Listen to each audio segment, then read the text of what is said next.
Mainland bank के आलीशान दरवाजे पर घुटनों के बल बैठा एक 10 साल का नन्हा बच्चा बर्नार्ड गैरेट। उसके हाथ जानबूझकर जूतों पर कछुए की रफ्तार से रेंग रहे थे, जैसे वो कोई मामूली बेसमझ गरीब हो। लेकिन किसी को अंदाजा नहीं था कि वो वहां जूतों की नहीं बल्कि दिमाग की पॉलिश कर रहा था। उसके कान रडार की तरह खुले थे, जो अमीर बैंकरों की करोड़ों की डील और उनके बिजनेस के हर एक राज को खामोशी से चुरा रहे थे।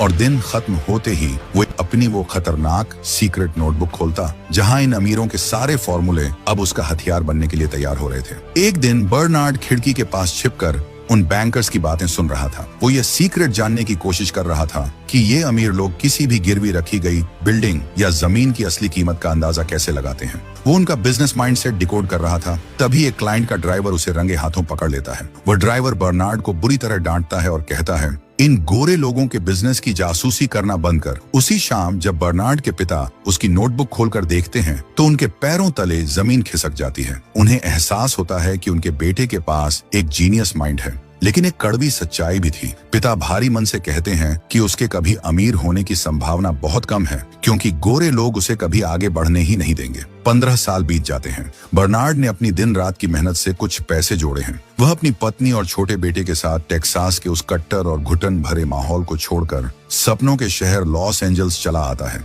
यहाँ अगले ही दिन से बर्नार्ड अपनी धुन में लग जाता है। वह लॉस एंजल्स के पूरे रियल एस्टेट मार्केट को खंगाल डालता है, कीमतों पर मोल भाव करता है और रातों की नींद हराम कर देता है। आखिरकार उसकी नजर एक अपार्टमेंट बिल्डिंग पर पड़ती है, लेकिन एक बहुत बड़ी समस्या थी। वह बिल्डिंग एक कट्टर गोरे पड़ोस में थी और उसे भारी मरम्मत की जरूरत थी। बर्नार्ड के पास सिर्फ